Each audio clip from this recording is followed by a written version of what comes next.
Assalamu alaikum and Bismillah. Welcome to another policy roundtable hosted by the Bod Lab. Today, we're really excited to bring you a panel of experts that are going to speak to us about what constitutes an ideal national security policy. As if you're watching, whenever you're watching, either live or recorded, you would know and may be interested in the fact that Pakistan has just announced a formal written national security policy. This is claimed by the government to be a first. I believe them, but there's lots of political reaction to it, lots of technical reaction to it as well. Many in Pakistan have felt that the process for preparing the policy left questions unanswered. Others feel that the document itself leaves some questions unanswered. So we thought, you know what? Maybe the debate in Pakistan is a little too partisan for us to be able to get a genuine set of data points. So let's go out to the global experts and ask them. And we were really lucky to have had a favorable response from three people who are at the top of their game in terms of the kinds of questions that I and many colleagues here at the Bod Lab and many friends in the policy community in this region and around the world may have about the national security policy of Pakistan. As you may know, at the end of this conversation, we're going to be joined by Dr. Moeed Yusuf, Pakistan's national security advisor, and the driving force behind this document. So with that, and with no further ado, welcome to the Bod Lab Policy Roundtable, Dr. Saleem Ali, who's at the University of Delaware and happens to be a dear friend and a champion in terms of understanding the world's political, economic, and social relationship to climate change and the environment at large. We're really, really happy to be joined by Dr. Albrecht Schnabel. Albrecht is at the Geneva Geneva Center for Security Sector Studies. He is one of the few people that's specifically qualified to talk about national security policies, not so much because he spent a ton of time in Pakistan or Afghanistan or India, although he may have, but because his day job and his colleagues at the Geneva Center, their job is to assess how security sector policies are framed, how they're executed, how they're implemented, what the ideal process for preparing the ideal national security policy might look like, and what it doesn't look like. So Albrecht, thank you for doing this, and thanks for joining us. And finally, my fellow Canadian, Dr. Stephanie Carvin, is with us. Stephanie teaches at Carleton University. She's a proper academic in the field of specifically of national security, how it relates to foreign policy.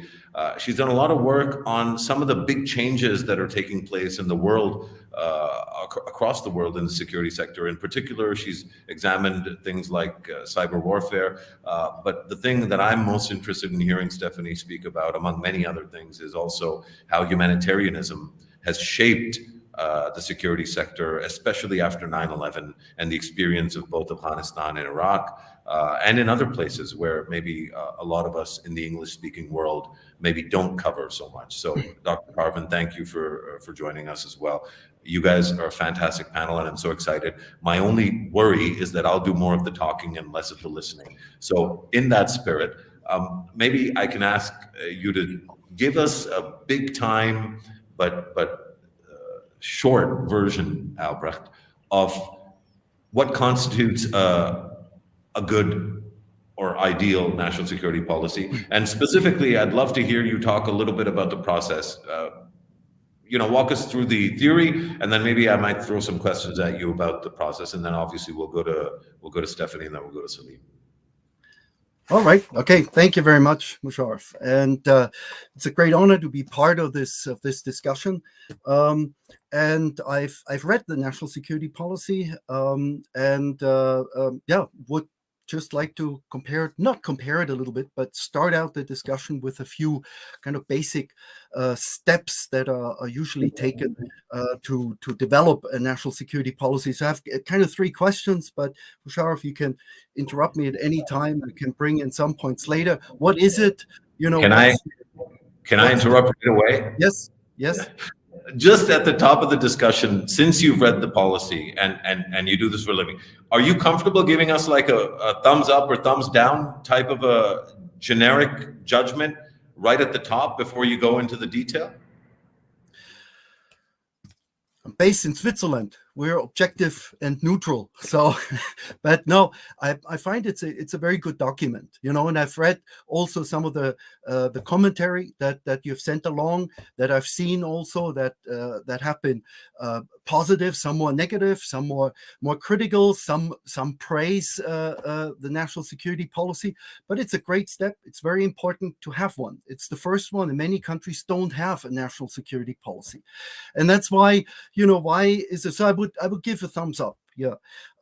What is it? I mean, a national security policy, and quite often it is called a national security strategy. And that's a bit where also some of the criticism comes from, or the praise, because people expect something different from it. You know, so a national security policy, or a strategy, as it is sometimes called. Sometimes it's called a plan, a concept, a doctrine. It's a strategic framework, an action plan that is designed to ensure that a country is prepared for current and future threats, and that it can respond to current and future threats. You know, so it offers orientation, consensus building to what we call security stakeholders, but the security stakeholders is pretty much is everyone, you know. And quite often the national security policy is embedded in some sort of vision.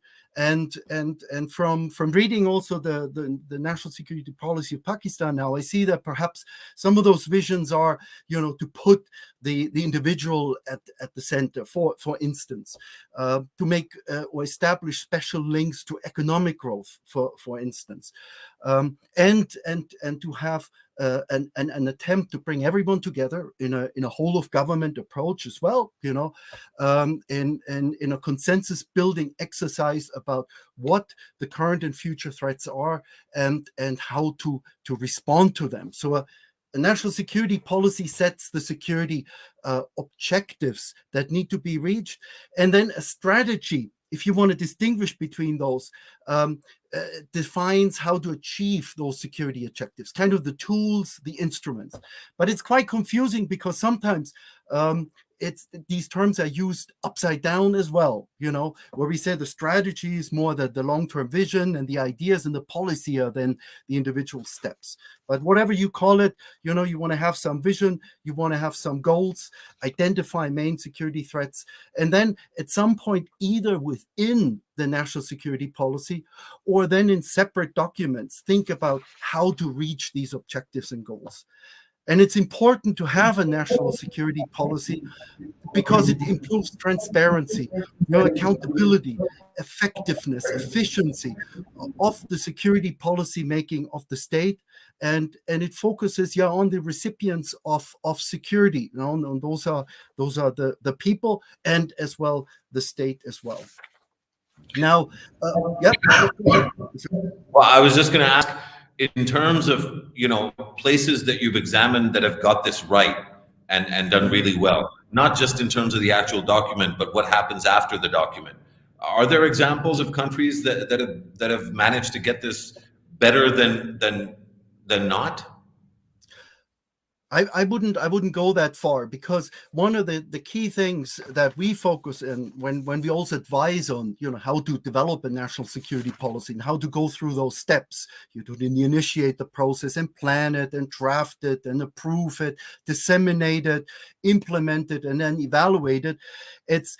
There's no blueprint. There is just no blueprint as such. You know, there's international good practices that one can look at, and that we focus on pretty much. And I'm sure that those who were involved in developing the Pakistan national security policy, you know, since 2014, so that's quite some years, have also looked at other policies, and they're all, you know, they basically grow out of the context itself, and, you know, what the political, social, economic environment allows, also in terms of the process, also when it comes to being consultative, for instance. Yeah. But there's no blueprint, I would say. And you wouldn't say, you know, one is better than the other. I wouldn't go that far at all. I guess one of the, and I want to come back to you, but let's bring in Stephanie at this stage, and I want to come back to you on a couple of things in terms of process. Stephanie, the process is one thing, but now we have one, and in Pakistan, I know you're familiar a little bit. You'll claim that you're not an expert on Pakistan, but given what you've been covering and for how long you've been covering it, I know you know a little bit about this place. It's a little different from Canada. We have a very muscular and strong military, and people like me argue that we have that not because a bunch of generals woke up one day and decided that would be the case. We have it because of the political and social and economic context within which this country was formed, within which the country was partitioned in 1971. And again, blame and sort of chest beating and accusations and hashtags are one thing, but this is and will be for, I think, for the foreseeable future, a security state in many senses of the term. One might say that Canada is kind of the ideal country for so many reasons, the best social security available, certainly, I think, in the world, but I'm biased. Albrecht might also disagree, being European. But the point is that, this is a country that has managed itself really well when it comes to national security. And so maybe one way of framing the question is, what can Pakistan do? And is this document in any way fulfilling in that sense to be more like Canada in terms of how it treats its own people? And again, the people are going to, ask about the Aboriginals and about many sins that have taken place. But by and large, Canada's been able to take care of its children, send them to school, feed people, make sure people have jobs, a lot of the things that we expect the state to do. So if Pakistan was to try and emulate Canada, is this a good step in that direction? So that's a really interesting question, but I would want to echo what our previous speaker just said, which is that context here is everything. And I've traveled a little bit to the Middle East, and when you do that, you really discover just how important geography is. Canadians, we're really lucky, right? We're surrounded by 3 oceans and a mostly benign neighbor to our south, and as a result of that, I think that.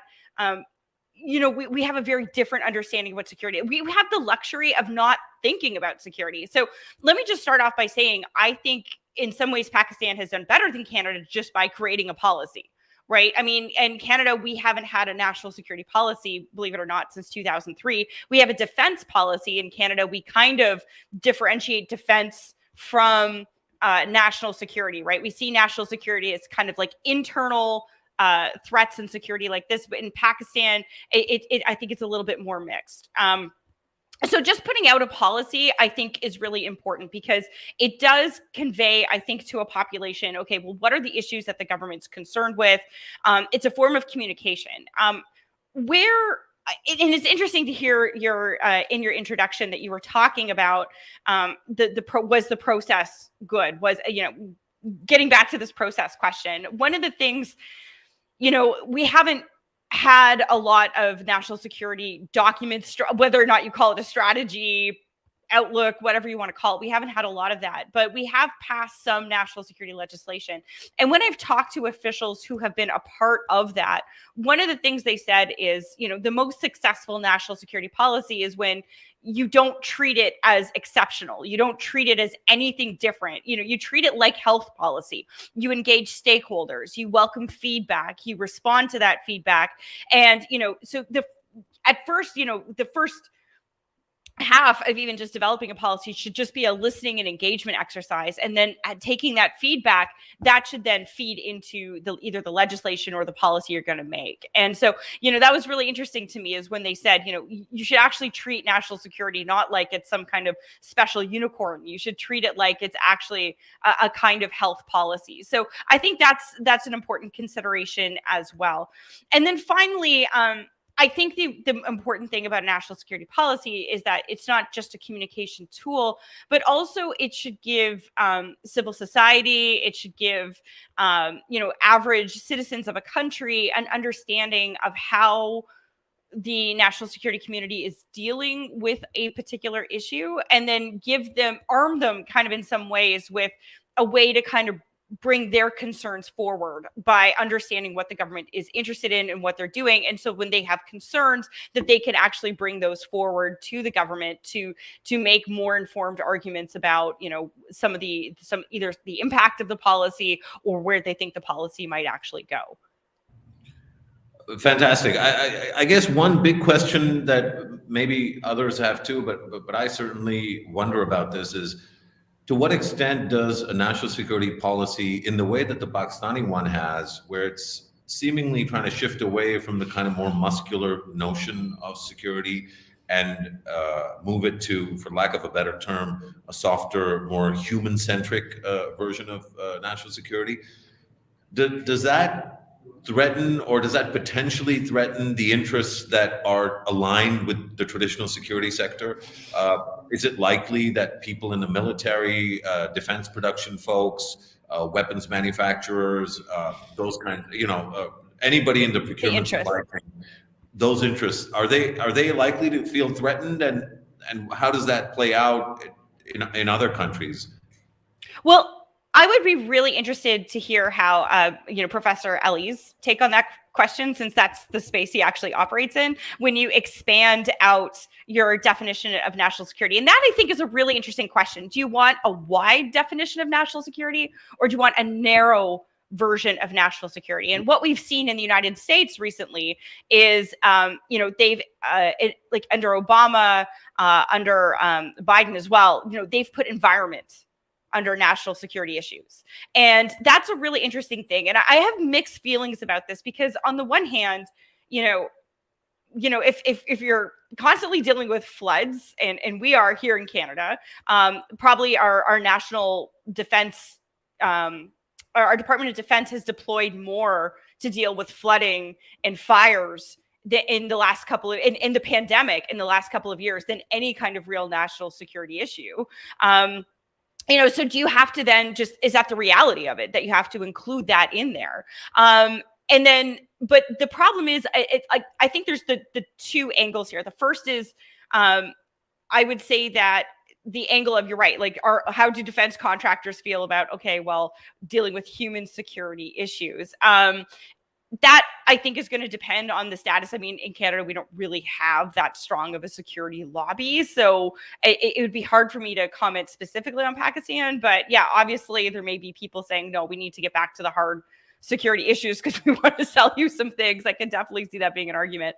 But I think the other hand here, and this is where I think that, again, I'd be interested in hearing the other panel here, is that when you securitize the environment, when you securitize health, like in pandemic issues, is that a good or a bad thing? Because I don't think national security, you're not going to national security your way out of climate change, right? These are political issues with national security elements. So what we have to do, and this is what an ideal policy should do, is it should identify, like climate change is a political issue. Dealing with pandemic is a health and political issue. But there are national security elements in that. And I think a good policy would recognize, okay, not all of this is going to be solved by national security, but what is it that we have to be concerned with that the appropriate national security tools of the state should be engaging on? So I think that's a perfect segue, Dr. Ali, for the question. I have so many questions for you, but let me start with one that I'm going to pick up from where Dr. Carvin sort of left it, which is this idea that, what if this really is just the national securityization of climate and the environment and health and gender? One of the things that I was really pleased to see is that, it talks about gender-based violence as a national security issue. I mean, I think that's, I like to celebrate and I like to see the best in things. And so when I read through this, I was really excited. And so then I hear Dr. Carvin say, you're not going to national security your way out of climate change. And I just have generally a negative reaction to that. I think that given Pakistan's political economy, I think the only way out of any maze in Pakistan is through national security, because of the nature of the state, the specific political economy that dominates the country, and of course the dominant stature and role of the military here. But maybe Stephanie's right. Help me out. Saleem? Well, I mean, I think the security policy has a balanced approach. There are 6 pillars, and human security is one where climate and water are mentioned. I don't think they overplay it. I do agree with Dr. Carvin that just as you can have a military industrial complex, you can have a climate industrial complex also. And we have seen some of that coming through with using security arguments to amplify specific industries which would benefit from climate mitigation. So you have to keep everything in perspective. So, for example, during the Syrian conflict, there was this insinuation that climate change may have been the ultimate cause of the Syrian conflict. I completely disagree with that because the data was just not there. You could say that climate incidents were threat multipliers, as the defense establishment would use the term, but by no means was the Syrian conflict dominantly caused by climate change. As the data clearly shows, there were multiple causality factors. A lot of it had to do with ethno-religious conflict. So we have to be very careful. Now, keep Pakistan's history in mind, that the 1971 conflict, which led to the civil war and the creation of Bangladesh, there have been arguments, and it is plausible that there was a cyclone, the cyclone Bhola, which happened, and the reaction of the Pakistani state to that cyclone caused conditions which then amplified the discontent in what was then East Pakistan. But one could make the argument that that incident could also have been used as an opportunity to address that discontent, but it was not. So I think one needs to approach this as a complex adaptive system. Climate change and environmental factors contributed to a lot of these other aspects of discontent, but then we should not try to have a linear approach to this matter at all. And I would also agree with what Albrecht was saying around the national security strategy versus national security policy. I think some of the criticism Pakistan has received on this document, which I believe is otherwise an impressive document, is because the expectation of a policy is a higher level of granularity, whereas a strategy can operate at a much higher sort of at a level where people are not as concerned about details. And so as an example, one of my other countries of citizenship, Australia, developed a national security strategy in 2014, I believe, during Julia Gillard's period, 2013-14. And that in some ways is more congruent to what Pakistan has produced.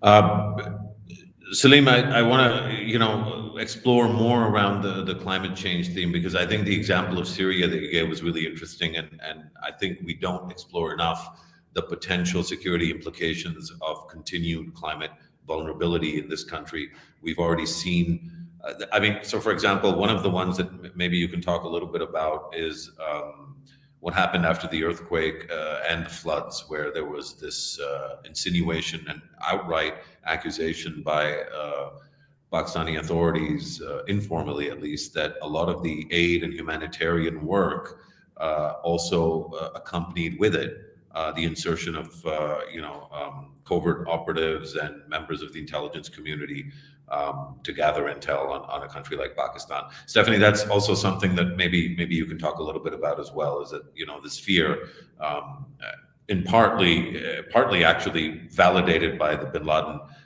incident, and all of those things are kind of case studies globally as well. So it'd be really interesting to hear both of your views on that. But I want to go back to Albrecht first. And Albrecht, this notion of oversimplifying or over verticalizing a given choice topic, right? Like if I'm an environmentalist or a climate change person, I'm super excited and I'm going to try and make sure that the whole national security policy that the attention is focused on it through the climate change lens. If I'm a CT person or a CVE person, I might say, look, man, finally, we're going to finally conquer, the threat of terrorism.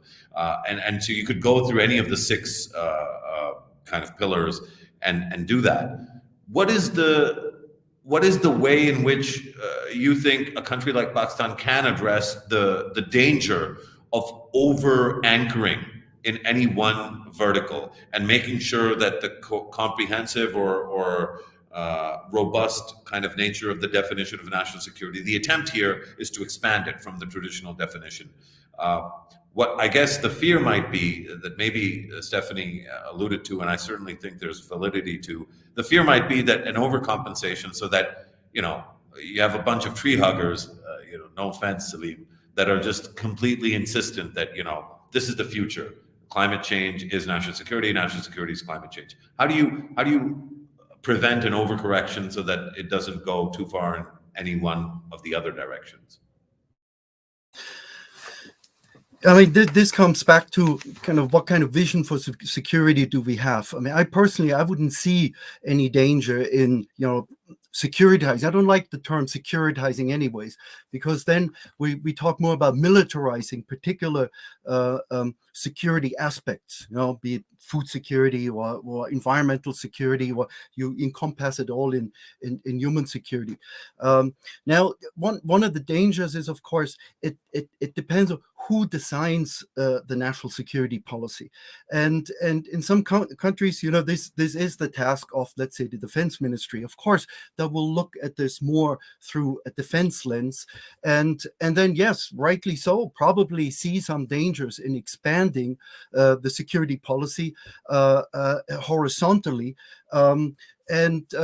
Because at the end of the day, then if you try to serve particular security needs, and you have to spread out to meet new needs, others probably have to be cut down. Right sizing, the idea is usually, when we work a lot on security, the security sector reform in a country, the idea is we need a national security policy that is as comprehensive as possible to identify where the security threats are, and then we compare that with the package of security providers that we have to deal with these threats.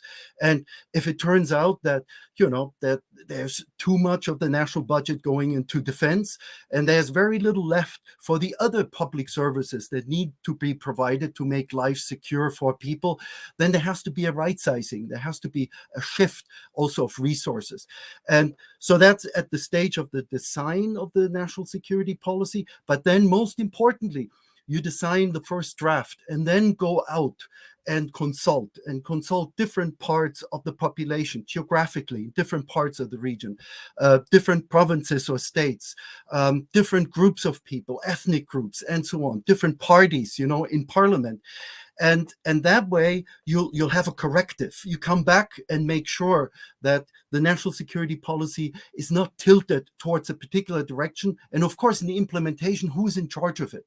Who sits in the National Security Council, for instance, that is responsible for implementing, but also monitoring then the implementation of the national security policy, and in running probably, and that's my last comment, then also the review, the periodic review that would need to take place to make sure that the national security policy and whatever implementation strategies are developed are actually, right on to the point. That's really helpful, Dr. Schnabel. I guess one sort of obvious question that pops out of that is essentially you're talking about process. You're still talking about process, which I love, which is exactly kind of part of the discussion that we want to have. But in a sense, part of the process is political with a small p, right? There's no escaping the politics that define these processes. Mm-hmm. And in that, I guess I think one of the concerns in Pakistan, but I'm sure this is the case in other countries too, maybe you can confirm or deny, but there's a element of not secrecy per se, but just the need to have closed door conversations, right? Like even this conversation, There's a lot of controversial things that people would expect me to ask in this conversation, but we're not doing like a talk show on Fox News, right? Like the point isn't, to take a stick and beat people or issues or countries with. The point is to really explore and flesh out some of the issues. We know that politicians' bread and butter is the Fox News show, and so I think that at least in Pakistan, there have been deliberations that were behind closed doors, and there's a bigger, much longer document that is classified, and this is the public version of this policy. Is that the right way to do it? Again, how do other countries kind of get around this or deal with it? What's the right balance in terms of? I know you're going to say there's no formula, but I really want you to. I'm really interested in your judgment of the way in which this should be balanced out, Albrecht. That's a good question. I mean, in some countries you do have the entire policy published, but then again, it's probably somewhere that would be a version that would be somewhere in between the public version that we've seen in Pakistan and the much larger version. We usually say that, for example, in a national security policy, it's not good to point fingers at any particular actor, for instance, at any particular neighbor, potential source of threat, and so on. In part also because the national security tends to stand as is for 3, 4, 5 years, and things can change during that time. And you could burn bridges with potential adversaries, others you want to deal with, work with inside domestically, but also outside, by making that too explicit in the document that is being shared.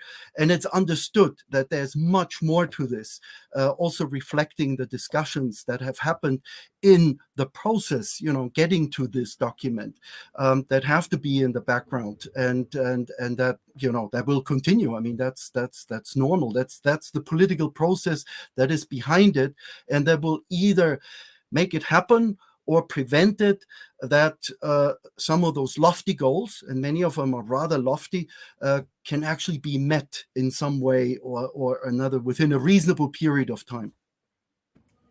That's helpful. Thank you, Albrecht. Stephanie, I'd like you to talk a little bit about the politics. I want to come to the question of what populism does to this kind of a conversation, because that really is a follow-on from the original issue, right? That in any national security policy, there's going to be issues that people are sensitive about and don't want to have a broadcast conversation about. But in many cases, doesn't that incentivize spoilers in the discourse to try and pick on issues, because that's what, from a populism perspective, is going to sell? And how have we seen that? I think we've seen that play out in a big way, especially in the US and I think in Canada as well. So what is, again, how's that gone down, and what is the right balance there? That's such an interesting question. We are seeing, I get called the deep state all the time by all kinds of different people. When, in reality is right now I'm in my parents' basement. But so I'm in the deep basement, not the deep state. But I think that, it's such a challenge, because communicating security is weird, because in some sense, and I absolutely respect, Professor Albrecht's view that we have to be careful with the word securitize. But I'm going to go back to it just for this particular argument, in the sense that when you securitize an issue, you say this is an issue of national security, you're elevating it almost above politics. Right? Like you're saying, this isn't a political issue. This is a security issue, and we shouldn't talk about it. When that's not the way, we should really be thinking about these issues. These issues are inherently political. How you engage in counterterrorism practices is political. If you want to take a more security view of the environment, that to me is a political issue. So on the one hand, you have that issue of that, securitizing an issue sometimes makes it seem that you're trying to take it outside of politics, and that might rile people up. On the other hand, if these issues become too political, if they become politicized, then the state can become dysfunctional. And I think what we've seen in the US, for example, is the security agencies there are fierce bureaucratic fighters. They will absolutely, if they will, leak, they will put, things against each other if they have to. And I think that's not productive, because, you want your security agencies not engaged in bureaucratic battles. You want them engaged, or even political fights, if that's what it comes down to. You want them engaged on protecting the nation, protecting security. So how you actually balance these two things and then also have a constructive discourse is really, really hard in an era of social media manipulation, of social media misinformation, and all these different kinds of things, of tools. So I think, part of this has to be a long view, a process which, again, I think just putting a policy out there that's good, one that emphasizes comprehensive security as opposed to just kind of militarized security, I think is good, because it shows to people that, yes, you are, we want to make sure that you have a good, safe quality of life, I think is important, and a good starting point for any conversation. But having, you have to look at this as a long game, in the sense that, you start being transparent,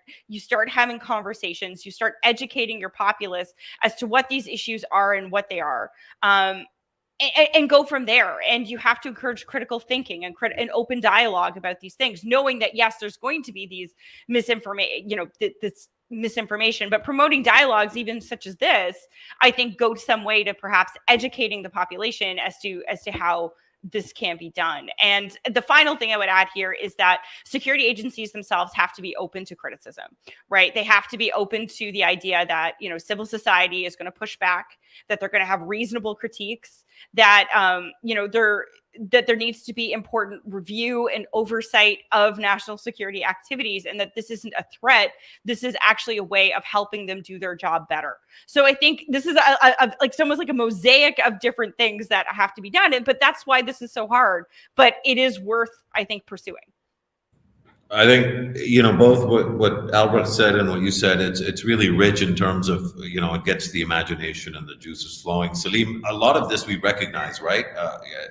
As people, that are associated with, and I would argue intensely love this country and want it to succeed. I'm talking about Pakistan, of course. But I guess I wonder where you stand on this, on the tactic, if you will.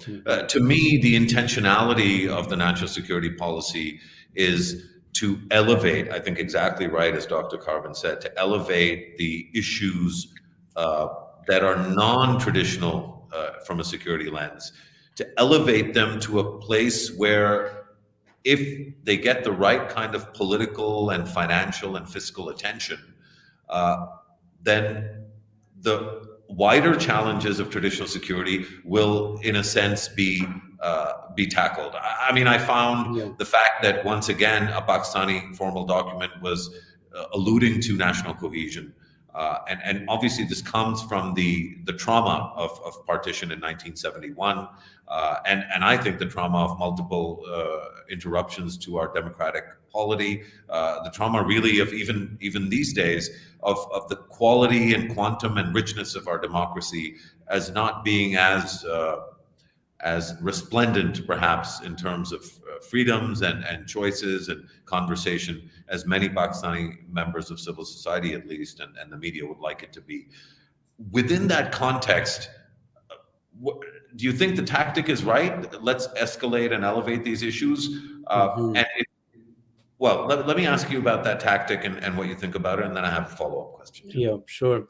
So I believe that, in the document, they have tried to amplify the non-traditional security approach, and especially there's a diagram, figure 1 in the national security policy, which links traditional security and human security. And at the top, they've got what they say economic security, and within that it says expanded national resource pie.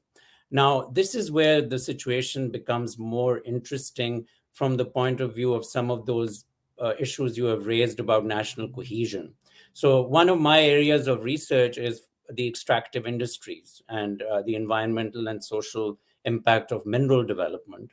So if you consider the national resource base in terms of Pakistan's natural resources, especially our minerals, then that raises some very interesting questions about how we manage the mineral resources of those parts of the country which have not been as advantaged by development, and in particular Balochistan, where we know that there continues to be discontent.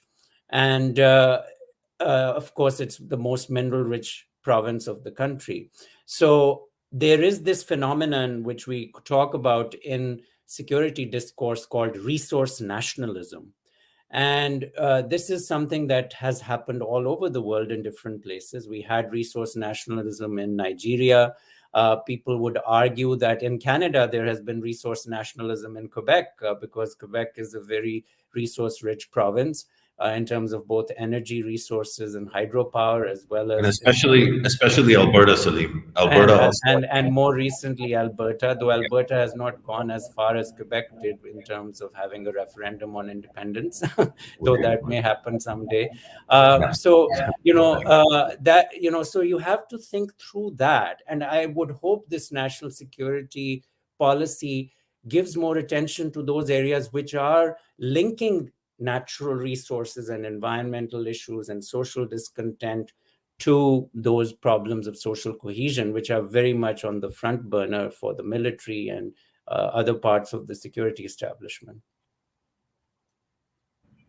So that links into kind of my follow-up question as well, Saleem. In terms of the political context, and I'm going to ask all of you about this, the political context here in Pakistan within which this has come about is, I think, highly contested, maybe more so than usual. Although I think it's also maybe a sign of the times that it was the most it ever was yesterday, and then today it was more than that, and tomorrow we expect it to be more than that. So maybe we're living in a transitional age in which the idea of contested space, by very definition, in terms of its basic pillars and how we think about discourse, is changing. Notwithstanding all of that, and given all the work that Albrecht and many others have done over the years around process, how positively or negatively do you see the generic sort of wider reaction? There's been a fair bit of, I think, criticism, and a lot of it is, I think I agree with some of the commentary that a lot of it is just born out of, like, people don't like this government, and so this government's national security policy is garbage. I don't think a lot of those people have read through the document. Yeah. I don't think a lot of people know that the document is not representative of the work of just this government, but actually goes back to the previous government at least. And I would argue that even the process in 2014 had been informed by at least 7 or 8 years of work that had been going on within the Interior Ministry and the military and the intelligence community. But a lot of people, when they're angry and riveted by political, sort of a charged political affair, they don't want to hear that. And I think our job is to continue to speak to them in a way that's respectful of where they stand in terms of how legitimate their anger or their opposition to this specific government might be. How do you negotiate between those two kinds of desires? One, to be fair to the process and acknowledging that it is a reasonably robust process for a developing country with the kind of politics and security environment we've had. I think very robust. On the other hand, the people that are criticizing this have all the right. In fact, we want to hear more criticism of this if we want this to be owned by the people and if we want it to be a robust national security policy. Saleem? Yeah, I mean, the document lays out that it was a consultative process with over 600 participant organizations and so on, and experts. I think it would have been helpful if it had been brought forth a bit more in terms of how those consultative processes led to the document, because there's always this concern when we talk about any kind of deliberative process that you can consult, but that the consulting doesn't necessarily mean the people feel empowered that they're part of the negotiation. That's the classic problem we have in conflict resolution, that people can be consulted as a kind of peripheral process, but not really feel empowered.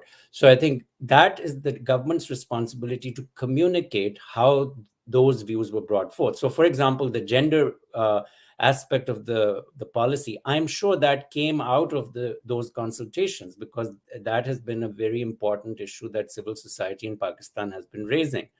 The communication of such documents becomes sometimes even more important than the text.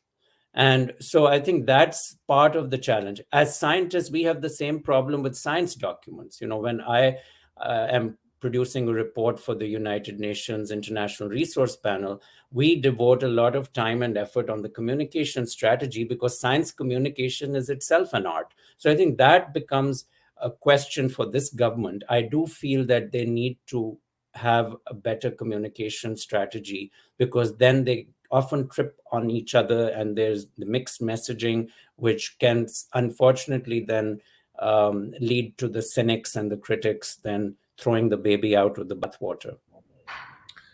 Yeah, I mean, like I said, Saleem, and I want to ask Albrecht about this in terms of this political process. And I don't think Europe is, has been saved in many ways. Of course, Europe is central to the whole populism kind of discourse in a longer, if you wind out or zoom out, further. Albrecht, what is the kind of what do you prescribe or what do you suggest for process when we know that we live in a world that is intensely partisan now, where social media memes are more important than the kind of reams of paper that went into writing this document, when having read the document is not a qualification for commenting on the document, or more importantly, having a very strong view about how useless or useful the document is. It's both cases. So you'll have people who like the government or like the prime minister.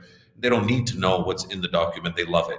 And then you'll have people who, are otherwise reasonable, sane people, but because they know that this is from this prime minister and this government, then it has to be absolute garbage.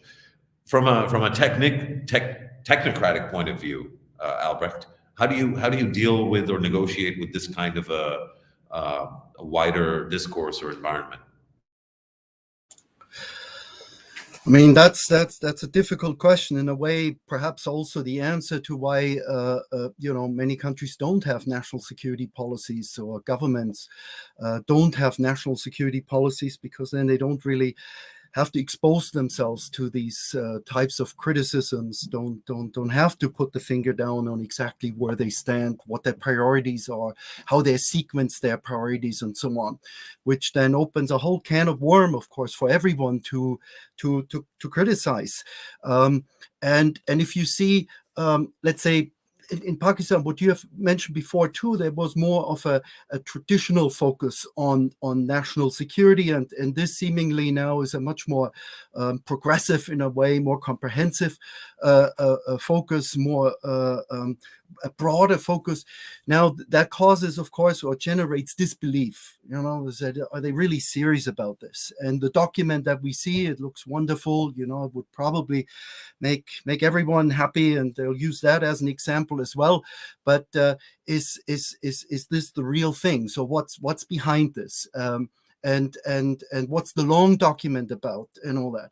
And I think one can counter that simply by being as transparent as possible throughout the process, of course, in developing this national security policy, but then also now in the process of translating these policy objectives into specific tools. Now, the next defense white paper, will that look differently?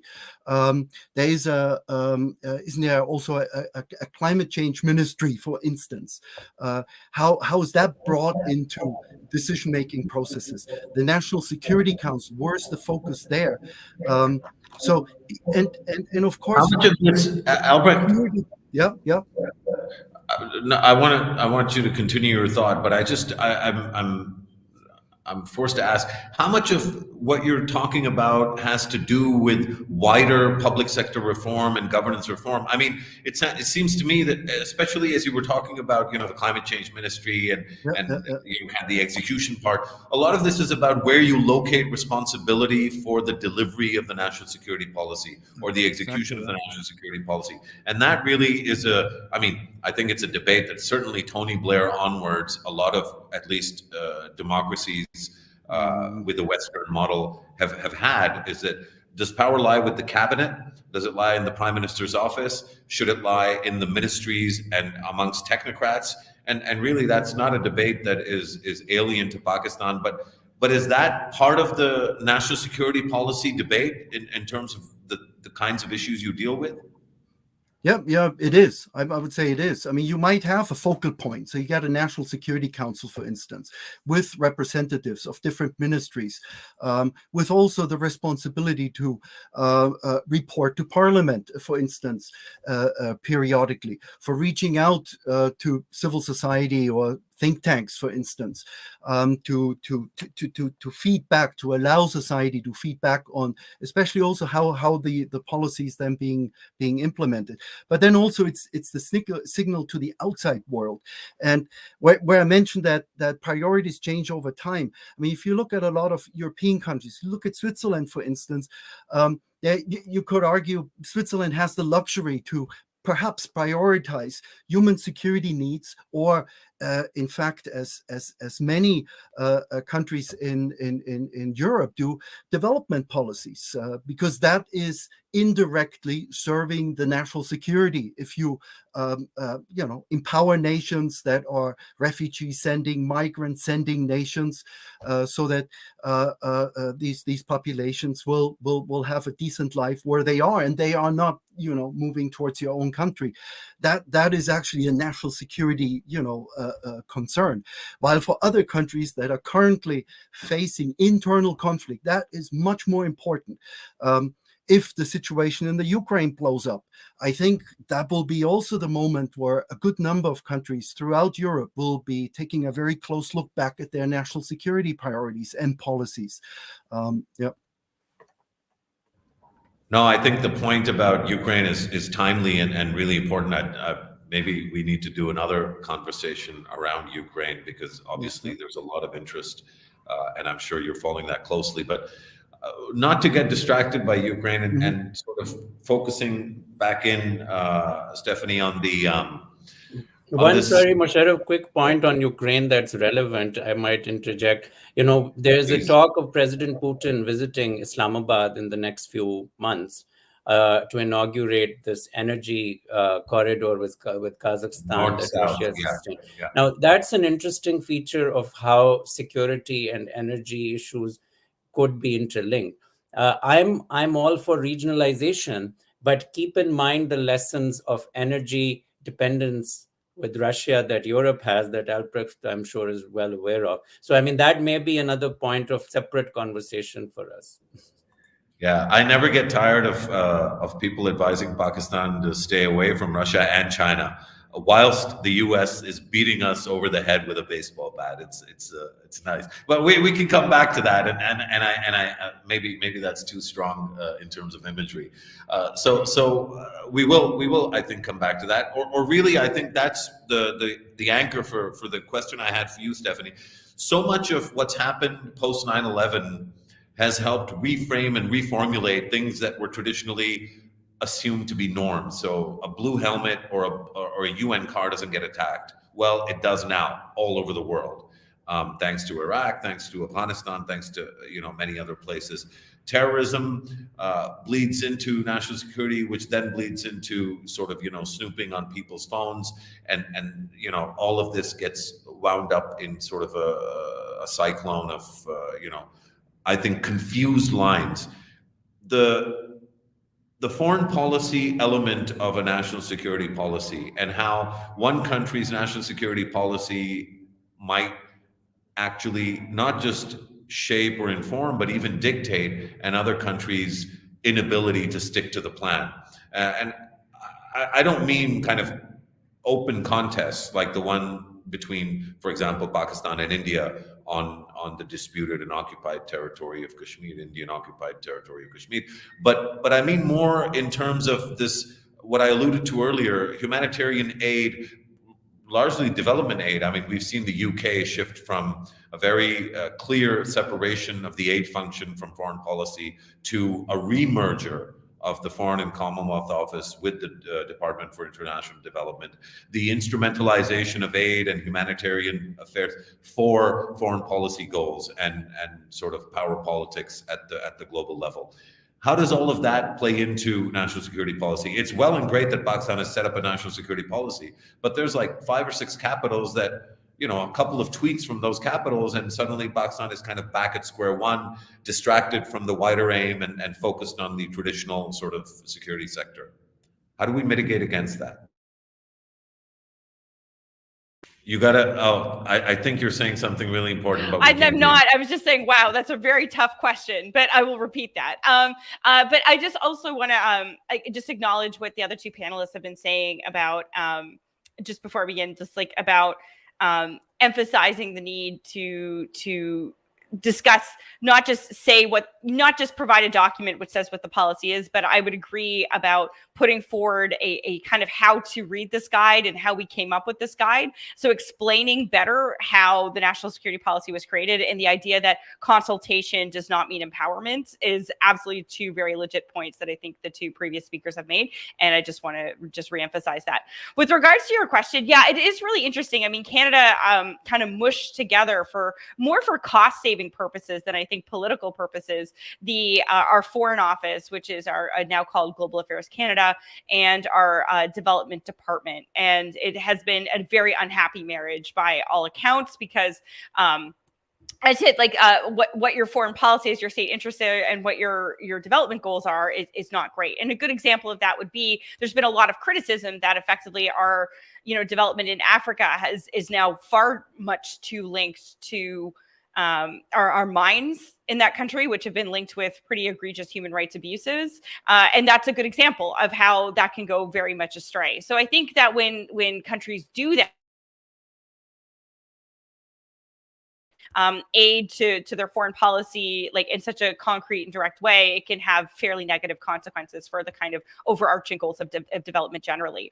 I do worry that in this aid, when we link national security to aid and things like this, that we are seeing some fairly negative consequences.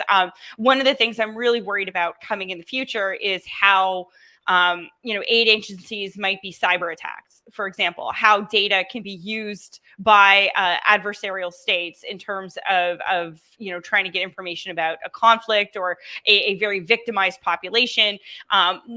Humanitarian agencies don't have billions of dollars to put towards their security and cyber infrastructure. So I think that's another thing coming up that needs to be bear in mind. But the fact is, we have seen in recent years the idea of the neutral humanitarian actor is no longer respected. How that should be dealt with is a really interesting question. I think it is a foreign policy question. I think these things have to be hammered out in international treaties, trying to re-emphasize humanitarian norms, and going forward like that is really important. But yeah, there's a lot to your question. So, but I think I think national security can, in some instances, support humanitarian goals in the sense of, providing some of these agencies better cybersecurity, better tools to protect the data that they're collecting in order to do their jobs. But you don't want to link them very closely, because at the same time, I think it makes them targets of people if they believe that, that humanitarian aid agency is just an arm of the CIA. And we've already seen that with, vaccination policy, I think in Pakistan, right? The CIA abused that to pretty horrific medical results. Absolutely. I think our polio program was set back by maybe a decade, maybe more, because of what happened there. I think the other, this goes back to the question I asked of Albrecht, and I want to ask you again, and then I want to ask Saleem the same question. Stephanie, in a country that struggles to get policy right in terms of alignment and making sure that one ministry doesn't think that it has all the answers, and that there's 7 or 8 different federal agencies. For example, we have a federal system just like Canada is here. Oftentimes we struggle with what is provincial and what isn't. There's stuff in the Constitution, but there's a lot of gray areas, and there's gray areas that have been produced and manufactured, and there's genuine gray areas. And when you have that kind of governance framework where you have contested space and contested jurisdiction, how does that play into the ability to coordinate and cohere a national security policy when the national structure itself is fluid, if you will? That's such a really interesting question. And I think a lot of countries are dealing with this now simply because the way national security threats are evolving. I mean, we've all been kind of focused on terrorism for the past 2 decades, but we're now looking at technology, right? Cyber infrastructure, attacks on critical infrastructure, right? And in some cases, the critical infrastructure may be owned by private citizens, private operators, right? Maybe that some who have Stockholm. Like the 407, right? Exactly. Here, let's don't even start. It's an issue. I don't want to even explain for your audience, but it's a road that's been poorly organized, to say the least. But all this to say, but even things like nuclear power plants or energy producing plants, right? They're in the hands of the private sector in a lot of cases. Telephone and internet in the hands of private companies in a lot of ways. And so jurisdictional battles are important because, how do you provide security and intelligence briefings to the owners and operators of this critical infrastructure, because they can be private, they can be municipal, they can be provincial, they can be federal. And getting all those ducks in a row is really hard for some countries. Now, I know other countries like Egypt, for example, there's only really kind of one government, right, in Egypt, right? There's kind of like a federal government that even controls down to the kind of municipal level. But in other countries like Pakistan, like Canada, they have to really coordinate. And we've put all of our national infrastructure really in at the federal level. Whereas, again, like the actual control of natural resources, of power, of municipal water systems, things like that are not at the federal level, and ensuring that they're looked after is an incredibly difficult process. And I'm not sure we've done that well yet. I think what we have started to see is, interestingly enough, what we've done with our communication security establishment is like the Canadian NSA. They produce, there are cyber spies effectively. They actually had to produce a whole new unit, a separate unit called the Canadian Centre for Cybersecurity, who could actually, in an unclassed space, bring in actors from the different levels of government, some who may not have top secret clearance, to actually brief them on these things, to start more conversations about better security practices, better hygiene, and to better kind of advertise these issues to Canadians generally. So I think trying to have as you can about these issues in an unclassified space is actually the way to go. I think the private sector part there is really crucial. I think critical infrastructure, that's such a great example of how the rubber hits the road on these issues. So one thing, just quickly on the infrastructure, Musharraf, I think that goes back to your point about this polarization in the country. The conversations on infrastructure in Pakistan astound me, because the previous government, a lot of the credit and the accolades they got were because of infrastructure. Now that could have been, from a planning perspective, you can critique some of that infrastructure, but for the common person, that was considered palpable, especially in Punjab province, which is the largest. The current government, they came in with this approach that was all profligate, it was all wastage, we have to figure out other ways, we will be more efficient. But that has come back to haunt them, because they have not been able to deliver in some of those infrastructure areas that for the people are important. So I think this is a really key issue, just to highlight it. Sorry to interject. No, that's great. I was going to come to you anyway. And what I was going to ask you, and I'm going to try and compete with the call to prayer, or I won't. I'm going to use there you go. So I think the question I had for you, Saleem, was really about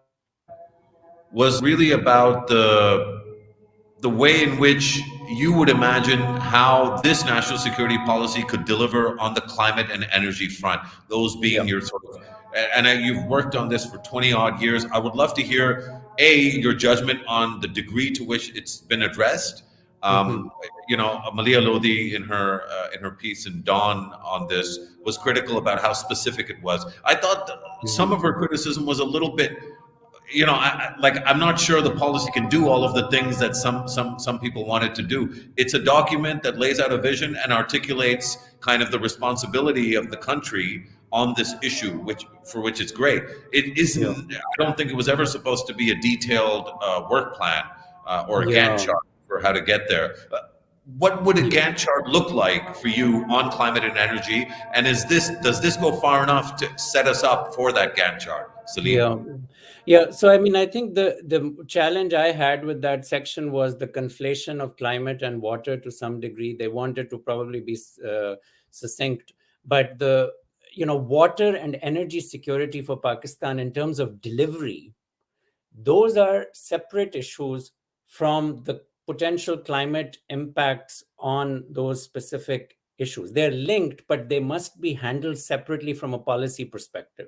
It's the government's responsibility to ensure that water and energy delivery with both economic and ecological efficiency happens. The climate issue as to how that impacts this, that has to, of course, be addressed, but that is, one step removed from the delivery. They have to focus on the delivery aspect in terms of water and sanitation, which is impacting the daily lives of Pakistanis in terms of our health statistics, in terms of our ability to deliver on private sector investment.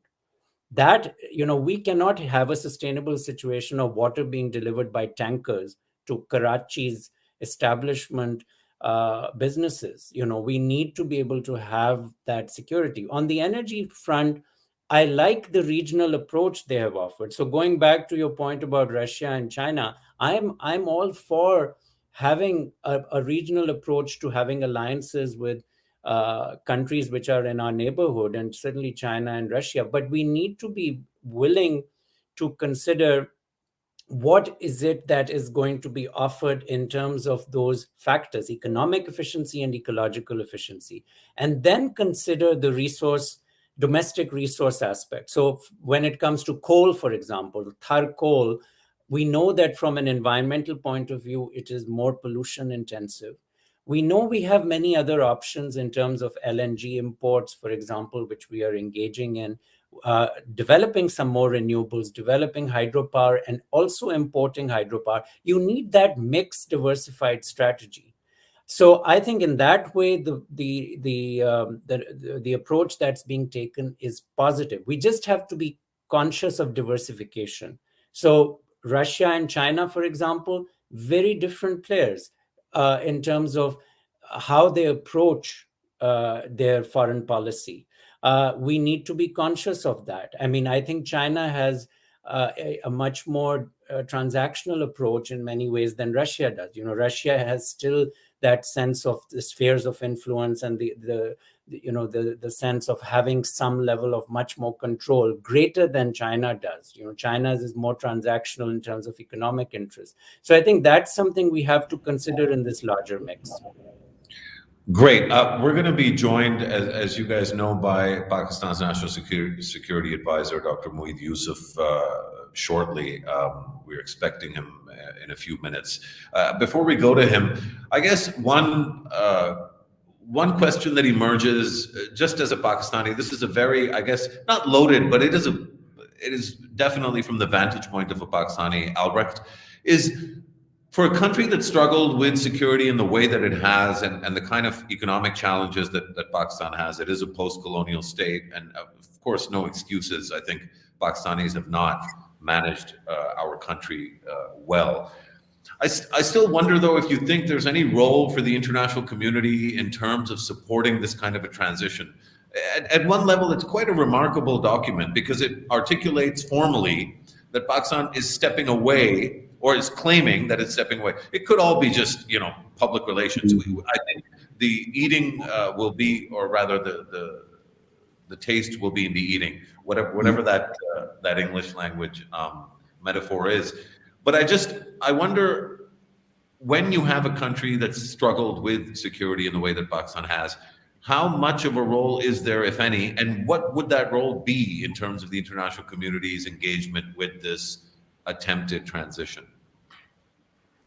Now, there are some references also in the national security policy to the international community, the wider one, the United Nations, or there's mentioning of SARC, of ASEAN, you know, the Shanghai Group, different neighbors. So at least, I mean, it's certainly a recognition that many of these problems cannot be solved alone, you know. And we look at climate change, clearly that's one of the issues. Energy, we've heard about that, water and so on.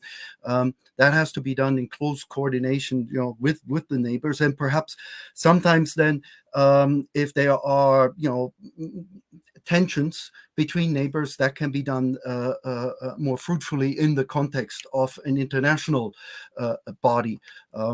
So in that way, that's not any different from any other country that sees some of its interests invested also in its collaboration with neighbors and the larger international community. And then also, you know, there's some issues that were like Afghanistan and the situation in Afghanistan now. I mean, the international communities probably needed to at least some degree to calm the situation in Afghanistan, which will have a negative impact if it doesn't stabilize, for instance. So there are direct and indirect, I think, interests by Pakistan to engage the international community without, and I think the national security policy says that very clearly too, without, you know, depending too much on others and selling out, you know, and yeah. No, I think so. So that brings me to the other question, and this is related to the kind of throwaway comment I made about China and Russia and the U.S. kind of taking maybe a less benign or less friendly approach to Pakistan in particular. But we are, Dr. Carvin, we are entering or have entered, I think, an intensely more partisan global political economy as of the Trump era with respect to China. Can any country succeed in kind of living up to the very lofty, I think, aims of what we have here in the NSP, given that in a lot of cases, especially kind of mission critical countries, and I think Pakistan is, if not an outright case, certainly a borderline case for being almost a prime example of one of those countries where the international community isn't one whole, you know, abstraction in any way. If it is an abstraction, there are at least two coherent wholes. There is the China one and the US one. To what degree will this polarity in global economics and politics shape the degree of success that a country like Pakistan might have in pursuing this new approach?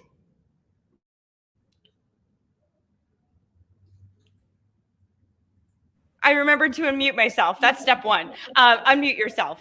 Step two is, just to your point, I think at the end of the day, a national security document is always aspirational in some way, right? Like, I mean, whether it's a strategy, whether it's a approach, whatever it is, it's aspirational. And I think the point that you made that you can put out a document and then have it, you know, crumble into dust because some big international event happened or some leader sent out the wrong tweet or something like that is absolutely something that has to be borne in mind. But that's why I think putting out a national security policy shouldn't be a once in a generation thing. I think it should be something that's fairly regularly updated, that can speak to, you know, not updated every month, but maybe updated every 2, 3, even 4 years, I think is an appropriate thing to do. Regarding the geopolitical tensions. I mean, I really am sympathetic to your line about, like, you know, the U.S. kind of using a heavy hand on Pakistan and then getting upset when it turns to Russia and China. I mean, what do you actually expect, America? Like, it's kind of unfair. But this is a problem for Pakistan, right? That it has to basically figure out what kind of technology it wants to use and what kind of system it wants to use. You know, is it going to be using Huawei or not? What kind of 5G systems does it want to put in place? And is it willing to, you know, deal with the inherent security issues that come from it? I mean, on some level, let's be honest here. Like you can say, America can say to Pakistan, well, you don't want to go with Chinese technology because they're going to spy on you, knowing fully well that America's been spying on Pakistan for for at least 2 decades in a fairly intense way. So I think that, this is the problem. But at the end of the day, I think a national security document is a good starting point for thinking about interest, and they can then frame the kind of debates that need to happen when it comes to managing, decisions that have to be made about that geopolitical environment and where Pakistan wants to go. To what extent does it want to buy things from China? To what extent does it want to buy things from America? And to what extent does it maybe want to even go a third way? But at least you have a framing document in which to have that conversation. Exactly right. Yeah, absolutely. Certainly with the U.S. interest, given my current base in the U.S., I think there is much to criticize about both political parties in the U.S. and their approach to Pakistan. It's been very short-sighted, and Pakistan's grievances, I think, are quite appropriate in that regard. However, one has to keep in mind that we have this big challenge of not being able to resolve our territorial disputes with our neighbor. And unfortunately, that has become a feedback loop which impacts US interests as well, because you have very strong groups that have certain views about Pakistan and India. And I know people don't want to talk about that, but that does impact. And that kind of has become this cycle. So I do hope, I'm glad to see in the security policy, there's a note mention around improving relations with India. But we will have to find some creative ways. We will have to go beyond just going back to the UN Security Council resolutions and Jammu and Kashmir, which we keep doing, and we have a right to do. But we need to think outside the box. And I hope that especially great think tanks like the Badlab can help on that. I know you have been involved in a lot of important efforts there. So. I have, but I'll also say that perhaps the only part of the national security policy that I was, less than enthused about was the, improved relations with India. I thought it was a little too generic. I understand that there's elements of the policy that aren't public, but I think it isn't really Pakistan's job to fix this relationship. India has been, and it goes back to the point around partisanship and polarity globally. India has managed that aspect of its own national interest really, really well, if indeed its national interest is aligned with the continued occupation of Kashmir and regional hegemony in South and Central Asia. That's a debate and a discussion for maybe another time. I gotta say, Dr. Schnabel, Dr. Carvin, Dr. Ali, I was worried that we have 3 professor types who know everything, and they might get into very heavy duty sort of academic spaces and arguments, but you didn't, and you, all 3 of you were fantastic. I certainly have come out of the conversation knowing more than I did when we started, which isn't hard because I don't know that much. But here's somebody I think who does know a lot, and that is our Pakistan's National Security Advisor, Dr. Moeed Yusuf. As soon as we can see him, and we're appropriately zoomed in and can hear him as well. Dr. Yusuf, can you acknowledge that you can hear us? Yeah, I can hear you, Vishal. Fantastic. Welcome, Dr. Yusuf, and thank you for doing this with us. We've just had a quite, I think, enriching discussion with Dr. Stephanie Carvin, with Dr. Albrecht, Schnabel, and with Dr. Saleem Ali on various aspects of the policy. Rather than me giving you a summary, if you're okay with it, I might cede the floor to each of them to ask you one question each, and then maybe I can ask you to also summarize. We'll start with Stephanie, given that you're the lone female in the room. We'll go ladies first, old school. And we'll ask you to unmute as well. I'm so sorry. Dr. Youssef, it's a real pleasure to meet you. Thanks for joining us today.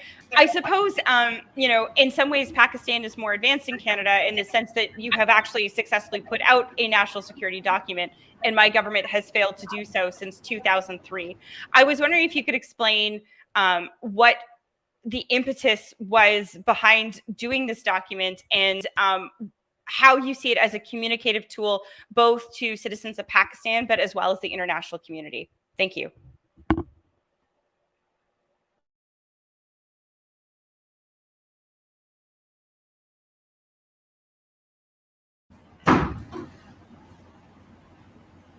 I'm sorry, ma'am, I didn't fully hear your question. I think there's some, your voice was cutting out. I'll try one more time, sir. Thank you. So thank you again for joining us today. My question is, I think Pakistan has actually, in some ways, done better than Canada because we have not actually put out a national security policy since 2003. And this is not something we regularly do. But I was wondering if you could explain the way that you see this tool as communication to both a Pakistani audience, but as well as the international community. That's what it seems like from your expressions. Did you catch that? Okay. Apologies in advance. You'll have to tell me whether I've got your question right. But before that, can you hear me? Yes.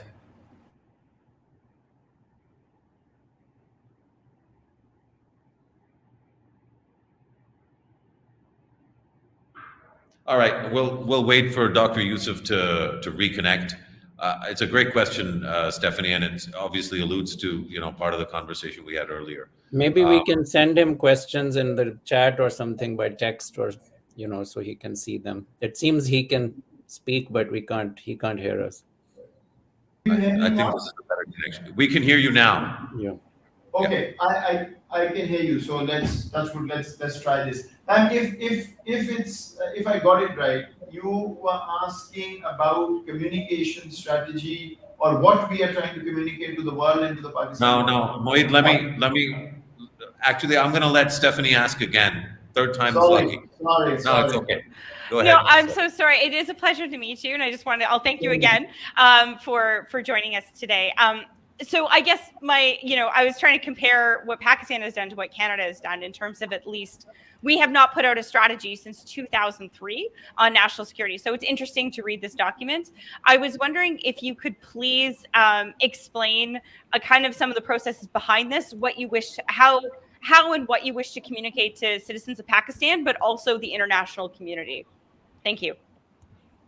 Thanks. Look, first of all, I want to draw a bit of a distinction between national security policy and strategy. In our case, this is truly an umbrella document. It's directional in nature. And there was a basic void that the policy fills. We had sectoral policies. Of course, there was tons of debate about policy, but it wasn't codified in terms of what is the national security direction, but even more so, what is the definition of national security?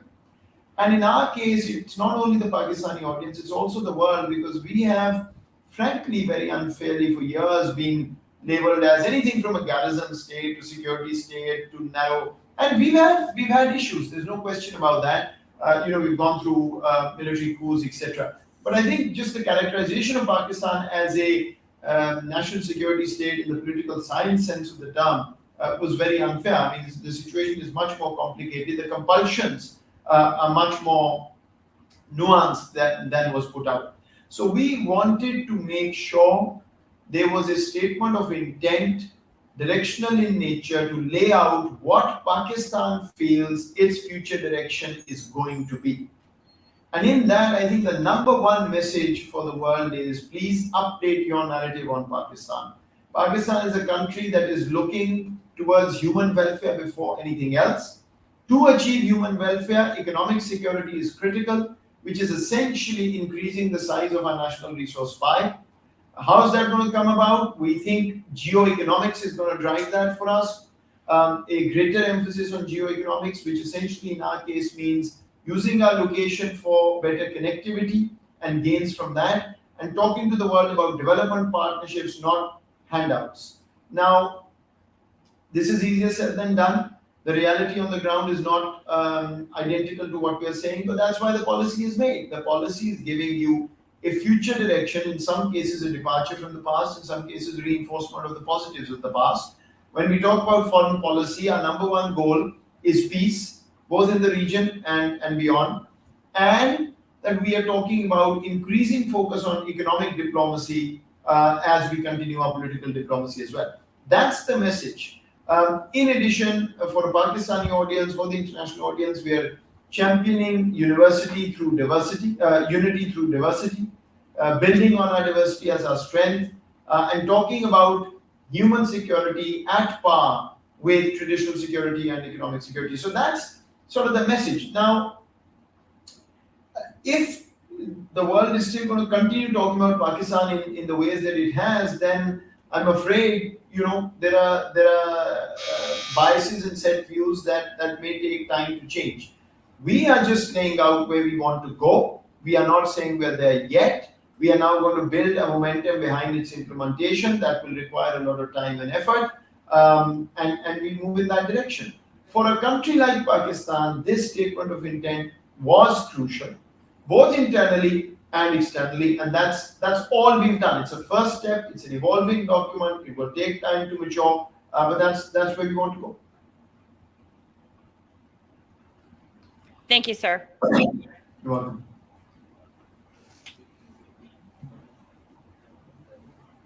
Great. Should we continue with questions, Musharraf?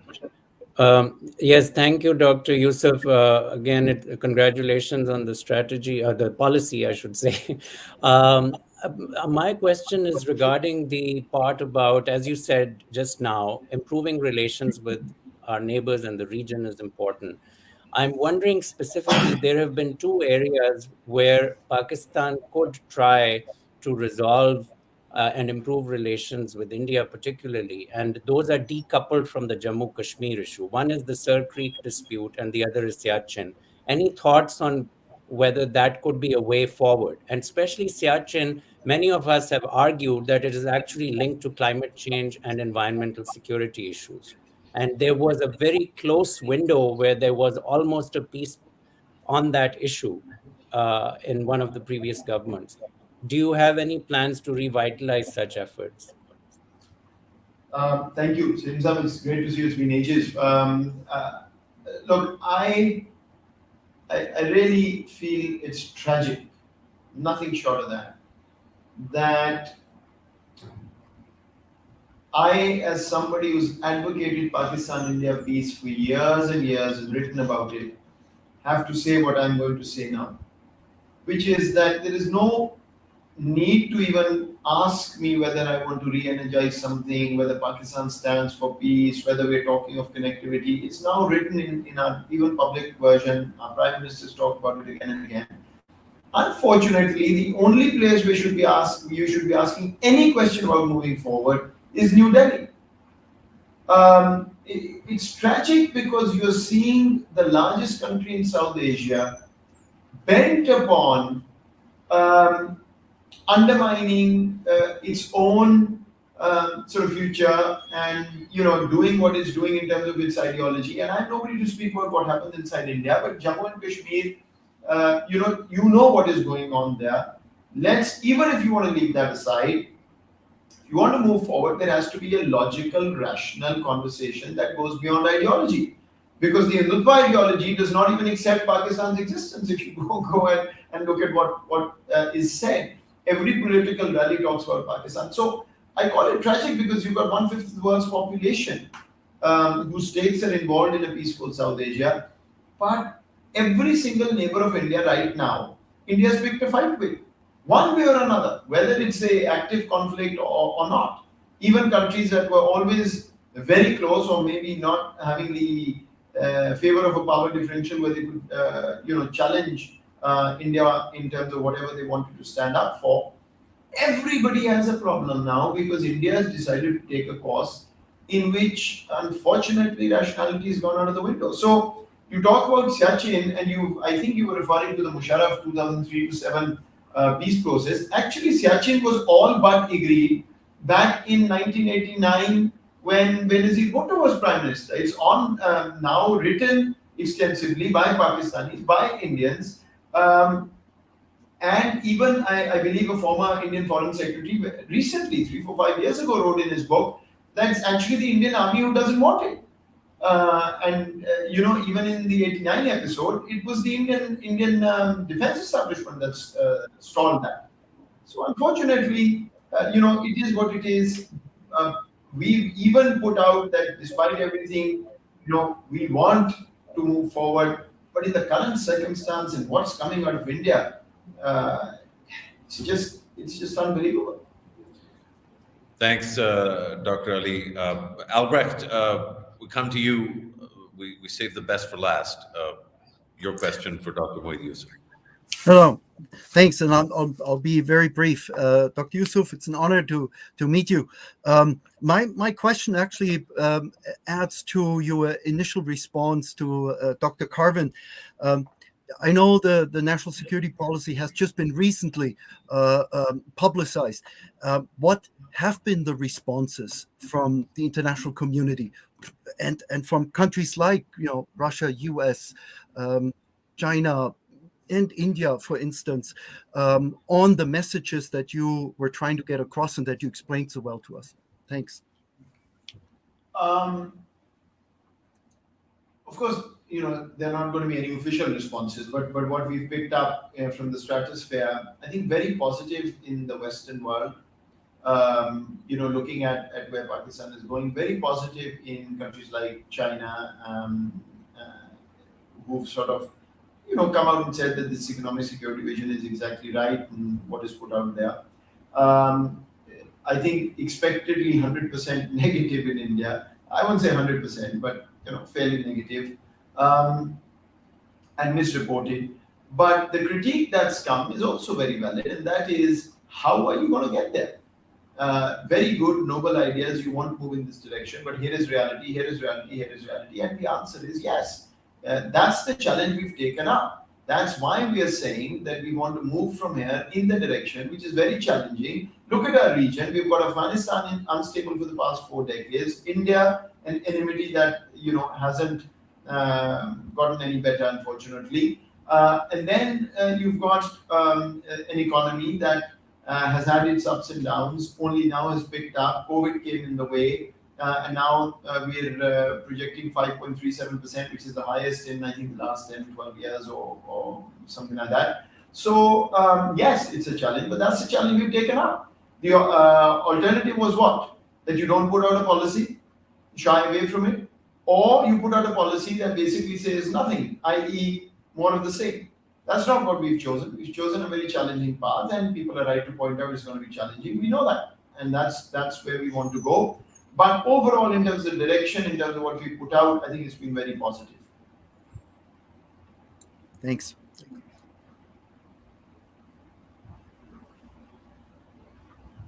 I think our host is having more trouble with his internet than any of us. Is that correct, Musharraf? I'll let you blame this on me, Dr. Yusuf. I think we got all 3 responses. Maybe I can sort of finish off with maybe a more difficult or challenging question, Dr. Yusuf. First, to just thank you for engaging. I think it's been a really enlightening conversation overall, and our experts have been fantastic. So have you. My question is around 2 aspects of the reaction. One is the kind of this generic criticism, which, at least for me, I dismiss it as being partisan, and others have too. But that criticism is out there, and I think engaging with those voices in some way might be an important part of the journey for this evolving document. And the second is a tougher set of challenges around issues like missing persons and what happened in Karachi yesterday with a very difficult situation. We've had other similar difficult situations.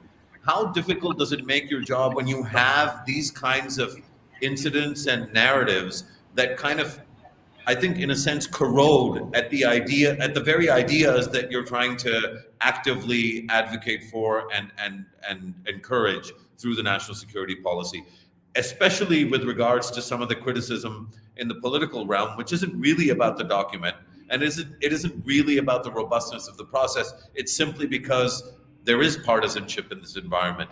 So I guess my question is, knowing and maybe predicting what you might say about, the other side, what I'm more interested in is how you think about engaging with those folks, because in many ways the national security policy is meant to serve all Pakistanis, including those that are bitterly opposed to you, to your government, to the policy document itself. In a sense, you have to rise above. What does that rising above look like from a policy perspective for you, Dr. Youth? Look, Musharraf, two things I want to say. First of all, countries who don't introspect, nations who don't realize that certain things need to be improved, never improve.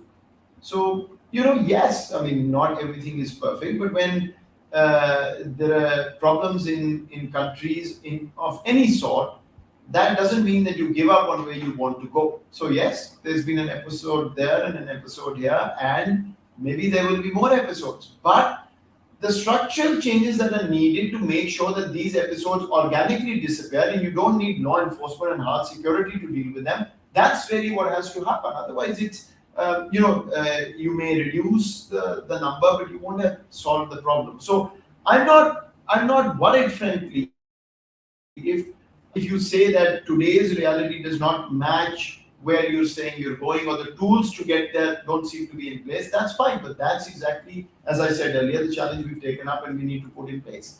In terms of the other sort of political and those who don't agree, look, if this is a national security policy for a country, and if other sectoral policies have to link up with this policy, how do you expect that to happen and for this to be sustainable if everybody doesn't have a right to talk about it, critique it, how it's been produced, speak positively, support it? Why shouldn't everybody have a right? If I was just today in the Parliamentary Committee on Foreign Affairs, others will call it, we'll go. Any elected member, non-elected member, they want to debate it, absolutely should. This debate is good. I don't mind whether people say negative things about it. It's great if they say positive things. The key is everybody owns the direction so that the implementation succeeds. Because without implementation, what is a policy? And so our entire focus is now ignoring the noise, focusing on the implementation, getting whatever good advice we can get from everybody out there, Pakistan or outside, officials or unofficials, and use that. I've said it again and again. This is a document that must remain dynamic. We will get more advice. We'll incorporate in our yearly review. Whatever can be done to make this successful, we should do. I've never said it's a perfect document. It's a dynamic concept. Security, things will change every second day. We'll incorporate it. There's no need to tout this as the best thing that's ever happened to Pakistan. It's not. It's a document. We will keep getting input. We'll improve it. We just want everybody to be part of the process so that the implementation succeeds. That's it.